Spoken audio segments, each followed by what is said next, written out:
Welcome to Hood Champion Boxing and Sports. In boxing, you find a way to win or you find a way to lose. Well, this is kind of good news. Tyson Fury and Usyk, it seems like Tyson Fury is no longer talking out the side of his neck, and he and Usyk could be pretty close to having an announcement come out within the next 7 to 10 days about their fight. Because Bob Arum, he went on record to say he believes that an announcement could be made within a week, 2 weeks, between Tyson Fury and Alexander Usyk. And that's good because it doesn't make sense to keep going and for these guys who have the belts in the heavyweight division to not fight and not to get an undisputed distinction. We missed the opportunity with AJ and Wilder. We initially missed the opportunity between AJ and Fury because, Wilder pushed after the arbitration to have his rematch with Fury, or the third fight with Fury. So now we look at the point we're at now. At least you got Fury and Usyk willing to get in the ring. And I had to probably attribute this to Usyk, because Usyk is the one who came into the heavyweight division not playing around. He wasn't here looking to have a bunch of kind of warm-up fights and getting his feet wet. He hit the road running. So now Bob Arum is saying that, it's just a matter of deciding whether they're going to do it in the Middle East or possibly at Wembley Stadium in front of 90,000 fans. And I guess Wembley Stadium is in London. So, I'm not familiar, but I think it's in London. But Arum believes that, Usyk, which I think is crazy, he thinks that he can give Fury a run for his money. Now, I'd have to say, with Alexander Usyk, it's just like I say about Deontay Wilder. If Deontay Wilder has knocked down or knocked out everyone he's faced, right? Why wouldn't I believe if Wilder was to get in the ring with AJ or whoever it is, or Andy Ruiz, I'd have to say Wilder would probably do the same thing to those guys, right? Because they've both shown that they can get hit and they can lose. Now, when you think about Alexander Usyk and applying that same perspective, right? If he's got in the ring with everyone and just has caused them so much trouble with his movement and angles and his stamina, right? Why wouldn't he cause Tyson Fury issues? Why wouldn't he be able to go in there and just kind of, leave Tyson Fury befuddled and Usyk pull out a unanimous decision victory? But at the same time, Fury has shown that he cannot box, and, he has this newfound power, and he can get you out of there. But at the end of the day, he has been dropped by guys who hit half as hard as Deontay Wilder, and he's gotten up to win those fights, but in the past, Fury has been known that he can be hurt. Can Alexander Usyk do that? I don't know. But I personally think right now, Tyson Fury wins that fight relatively easily. Usyk may have some moments where, with the angles and his movements, he lands a couple, clean shots that may frustrate Fury, but I don't think it's going to be anything to discourage Fury or anything that's going to get Usyk across the finish line with a unanimous decision win. I just don't think that.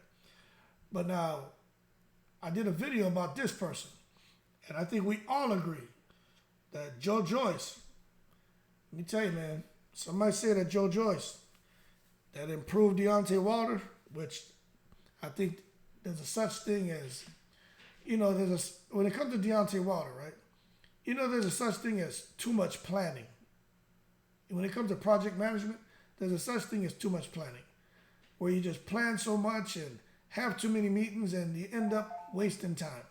You end up taking away from the objective at hand, and you end up hurting the project, right? Because there's too much planning going on that's not necessary. And when you look at Deontay Wilder, he's like a project that maybe needed a little bit of planning, a little bit of refinement, but not a complete bringing a whole bunch of people in to brainstorm and just kind of figure out how we can just make him into something he's not.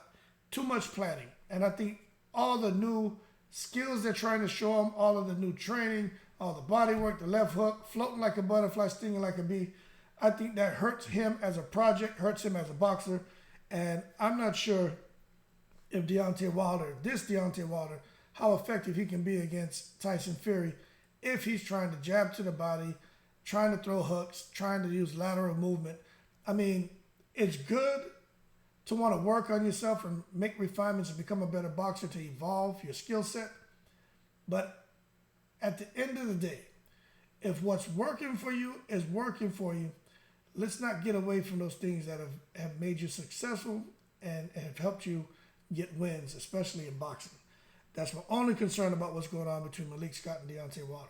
Because Deontay Wilder, the number one thing for me that man needs to work on is his stamina. And then we talk about Anthony Joshua. Now they talk about those guys are the ones who can give Fury huge problems. Now, Joe Joyce, Wilder, and Anthony Joshua, look, no matter if you agree with this or not, Wilder gave Fury problems.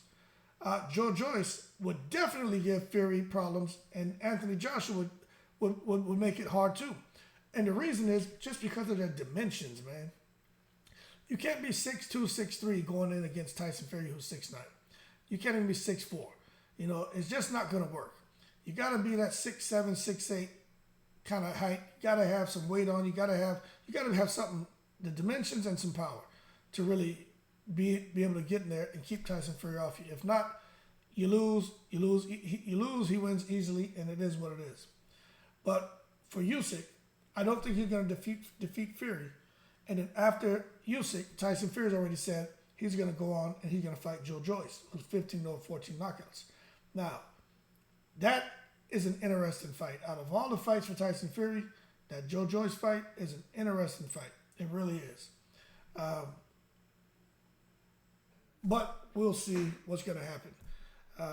With Tyson Fury coming back and fighting Derek Chisora, that was just a matter to get the ring rust off and give his buddy a payday. It was very one-sided. They should have stopped that fight probably 3 rounds earlier.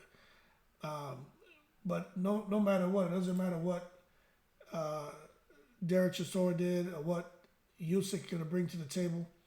I just don't think Usyk's going to win that fight, man. You know, I know Bob Arum is very biased to the Ukrainian people. He loves Lomachenko. He loves the Klitschko's. He loves Usyk. Like, he's friends. You know, Bob Arum goes on to say he knows them very, very well, and they're buddies. And these same guys, the Ukrainian fighters, they're going to come out, and of course they're going to support each other. But nevertheless, it doesn't matter if Lomachenko says that Usyk can beat Tyson Fury. What I think we can all agree with, because I don't agree with that, is there's going to be a lot of excitement, especially if that fight's announced. And people are eager to see the match, and I think it's going to be interesting to see what location they're choosing to host the fight. So the bottom line is things are going the right direction because they both want the fight, and it's just a matter of having the announcement and figuring out where it's going to be. But, you know, I tell you what, you can go have a fight out in the Middle East like what Eddie Hearn's doing to get the most money, the most bang for your buck. But nobody supports boxing like the Brits. And let's just keep it real, man. You know, you look at what Tyson Fury did with Chisora. Man sold out 60,000 seats against Chisora. So when you think about the undisputed distinction in Usyk, which a lot of people like and admire, and what he did with AJ, people are going to come out. 1, because they like Usyk, they want to see him fight. 2, they're going to want to see, they want Fury to win to get some kind of vindication for AJ's losses. And 3, they just want to see a very good competitive fight. So, again, that's why when you think about this fight, that's why it has to be done at Wembley Stadium, because at least there they can throw in another 35,000 people, opposed to the 60,000 they did when Fury fought Dillian White. So, more to come, but an announcement is impending, and I am very excited about it. But after he fights Usyk and he beats him, it doesn't sound like there's going to be a rematch clause. And then from there, it sounds like he's going to fight Joe Joyce, and then later that year, fight Deontay Wilder. That's 3 fights next year for Tyson Fury. But I haven't heard about the rematch. Everything sounded like one fight for him and Usyk, and then to Joe Joyce, and then to Wilder. I would be surprised if there's not a rematch clause. If there is a rematch clause, I don't see Tyson Fury fighting but 2 times next year. And not because of him, I think because maybe Usyk would only want to fight twice. But if it was up to Tyson Fury, especially if the first fight is easy with Usyk, I can see him definitely trying to get 3 fights in next year. But that being said, y'all keep cool. More to come. At least it's moving in the right direction finally. Shout out to the veterans, people from all 7 continents, and as always, I'm in the breeze.